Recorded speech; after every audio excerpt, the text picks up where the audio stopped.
नमस्कार सर्वांना. माझं नाव रामप्रसाद अशोक बेलूर. आणि तालुका पेठ. आज मला इथे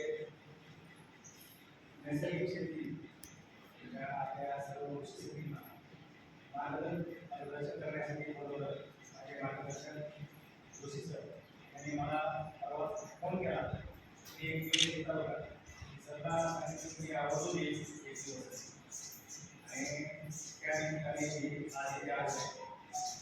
आता जे आपलं लेक्चर झालं त्याबद्दल रवींद्र देववाणी ते माझे मित्र होते आणि सोबतच गुजरातमध्ये नॅशनल स्टार्टिंग ट्रेनिंग घ्यायसाठी आणि गुजरातला सरकंबाळ्यासोबत होते आणि ते पण आम्ही जी आपली नैसर्गिक शेती युनिव्हर्सिटी गुजरातमध्ये पण आम्ही दिवसाचं ट्रेनिंग घेतलं आणि तुम्हाला आता त्याने असतात शिवामृत असतात जीवामृत आणि असतं रसपणी असतं विमा असतं हे सर्व शिकवलेले आणि खूप नॅचरलपणे राहील. मला एक तुम्हाला प्रश्न विचारायचा सेंद्रिय शेती आणि नैसर्गिक शेती याबद्दल फरक काय तुम्ही सांगा.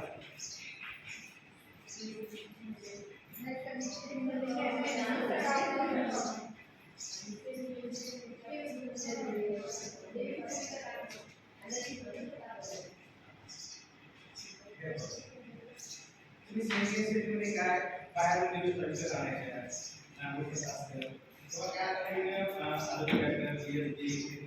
तयार करतात ते दिवसा बाहेर मिळतात. आपण नैसर्गिक शेतीमध्ये काय स्वतंत्र सदा पृथ्वी जगा तो त्रासही चालला आहे.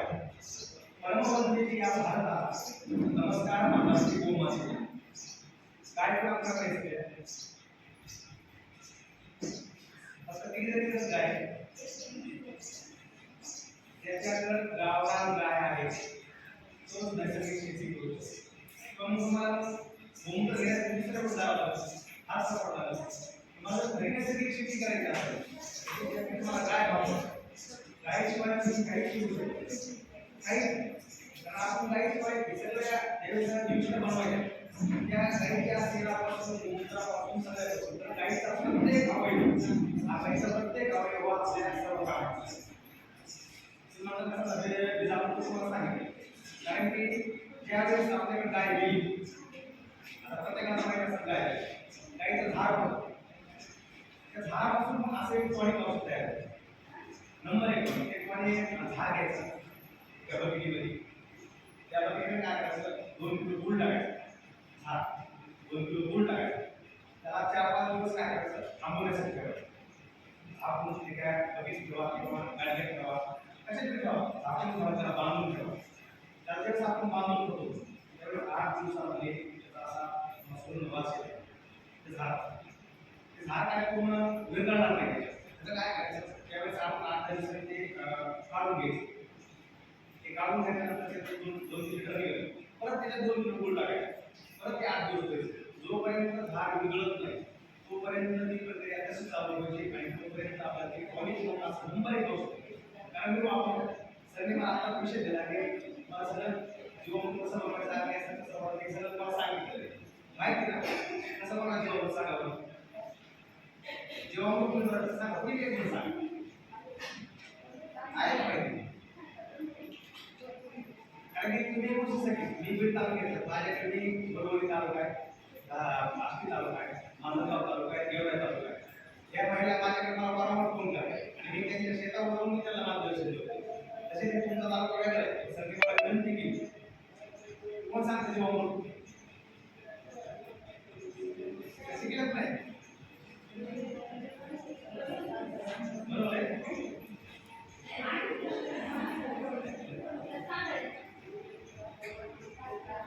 त्या सोडून पाठीमागे सांगा त्या एक सोडून पाठीमागे सांगा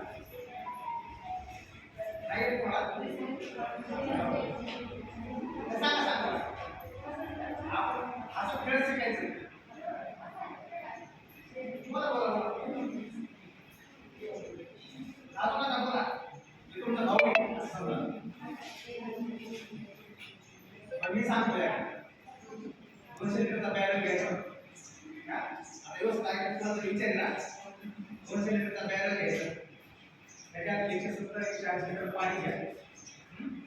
त्याच्यात 10 किलो गाईचं देशी गाईचं शेण घ्या. हा 2 किलो गूळ घ्या. 2 किलो बेसन पीठ घ्या. कडधान्याचं पीठ 2 किलो घ्या. त्याच्यात वडाखाली वारुळाची किंवा आपल्या रासायनिक फवारणी नाही त्या भांडावरची एक मुठभर माती घ्या. 2 किलो माती घ्या.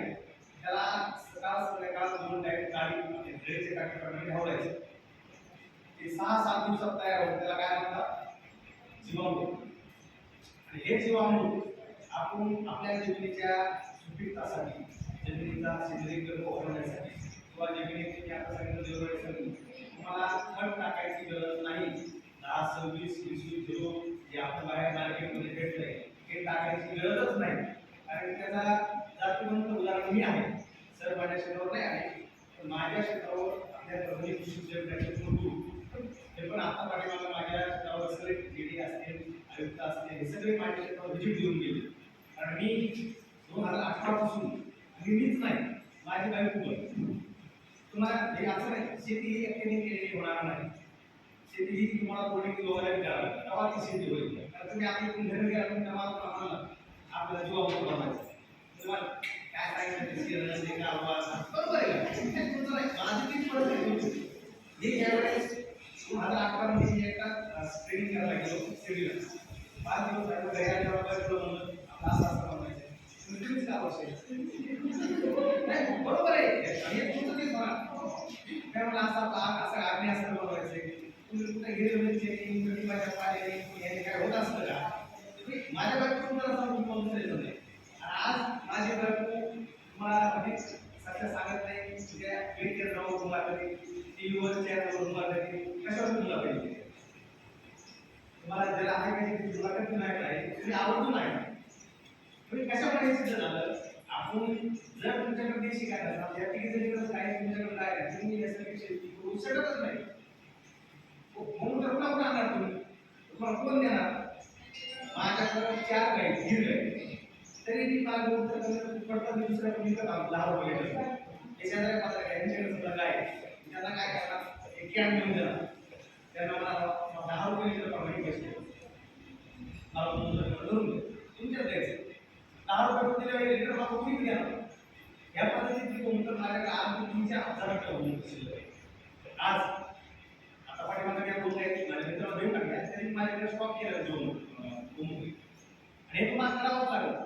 कारण गायची महत्वाची गाय आता पुण्याला एक IT इंजिनियर आहे 1 लाख रुपये पगारचा माणूस आहे त्यांचा सोडून दिले असे मोठा केला त्याने मला कोणाला युट्यूबला नाव टाकायचं युट्यूबला पण बघायचं त्यांनी काय केलं तिथे गिर गाय तिथे पॉट तिथे गिर गाय पॉट असं एक गाय मध्ये पॉट एक गाय मध्ये पॉट केला.